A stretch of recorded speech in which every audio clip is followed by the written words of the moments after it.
Imaginen que debajo de sus pies hay energía suficiente para abastecer ciudades enteras, pero que para sacarla hay que romper la tierra.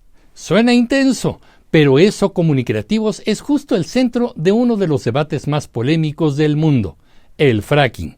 Y lo más interesante es que en México ese tema no solo es técnico, también es político, porque mientras un gobierno lo rechazaba por completo, el siguiente parece abrirle la puerta. ¿Qué cambió? ¿Es realmente tan peligroso como dicen o es una oportunidad que estamos dejando pasar?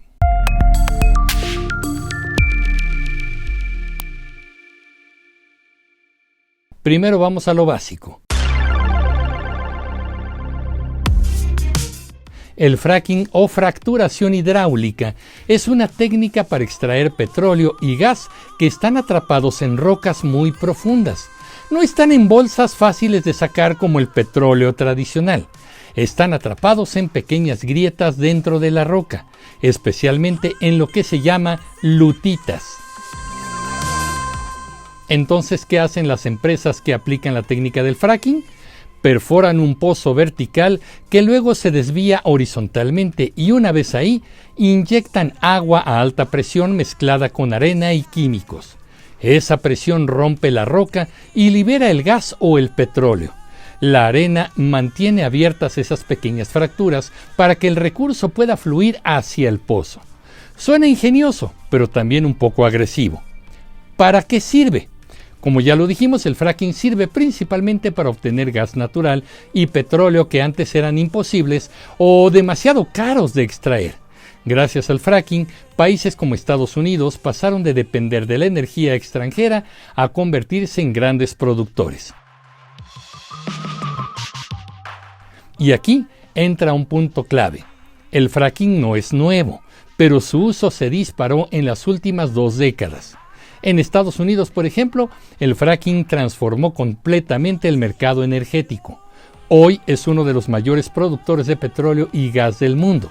También se usa en Canadá, Argentina, especialmente en la formación llamada Vaca Muerta, y China, que lo ve como una forma de reducir su dependencia energética. Pero no todo el mundo está convencido. En Francia y Alemania, por ejemplo, el fracking está prohibido o muy restringido por sus posibles impactos ambientales. Y aquí es donde la conversación se pone interesante.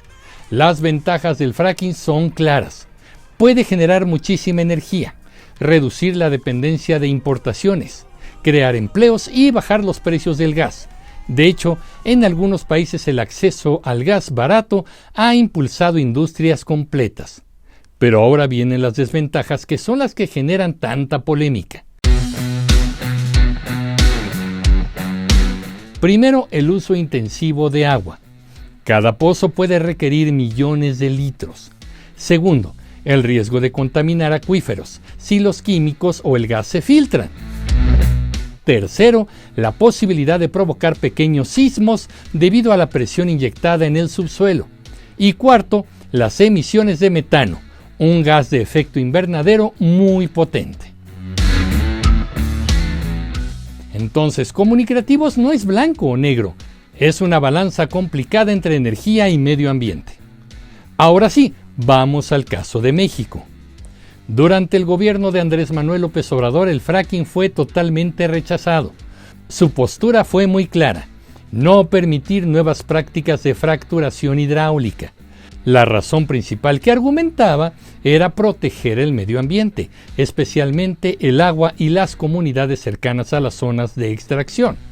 Este discurso conectó con muchas personas, sobre todo en regiones donde ya había preocupación por el impacto ambiental. El mensaje era: no vale la pena el riesgo. Pero ahora el panorama parece cambiar con Claudia Sheinbaum.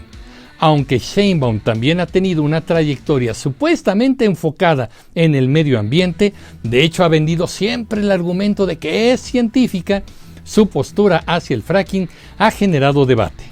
Hay señales de que su gobierno podría considerar el uso de esta técnica, especialmente bajo condiciones más controladas o con tecnologías más limpias. Y aquí es donde muchos dicen: ¿no es esto una contradicción? Por un lado, el proyecto político que llevó a Sheinbaum al poder viene de la misma línea que López Obrador, pero por otro, la realidad energética del país es compleja. México necesita energía, necesita reducir importaciones y necesita fortalecer su economía. Entonces, más que un cambio ideológico total, lo que algunos analistas ven es un ajuste pragmático. Pero esto no quita que la atención esté ahí. Porque si antes el fracking era visto como algo casi prohibido y muy nocivo, ahora se empieza a hablar de él como una posible herramienta, aunque con condiciones. Y aquí entran las innovaciones. Hoy en día el fracking no es exactamente igual que hace 15 o 20 años. Se han desarrollado técnicas para hacerlo menos contaminante. Por ejemplo, el reciclaje de agua utilizada, lo que reduce el consumo total.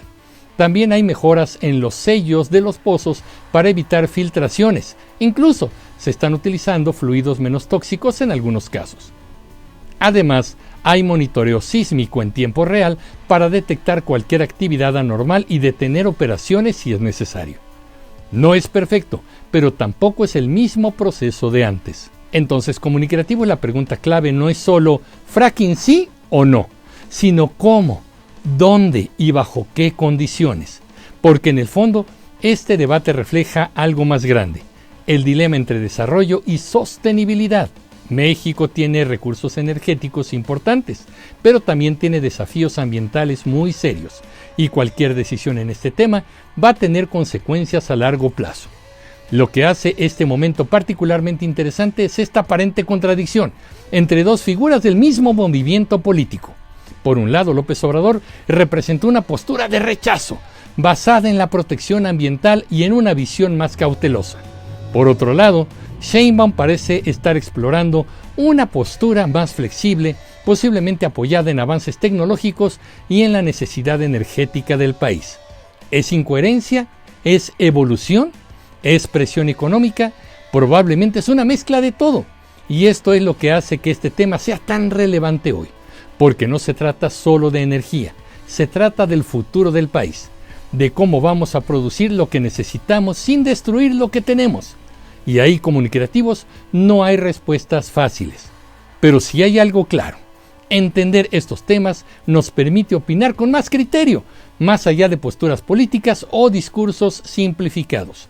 Así que ahora que ya saben qué es el fracking, cómo funciona, sus ventajas, sus riesgos y el contexto en México, la conversación está en sus manos. ¿Pero qué opinan, comunicativos? Yo soy Emilio Pineda y los espero en el próximo capítulo de Comunicreando. Pásenla bien. Hasta pronto.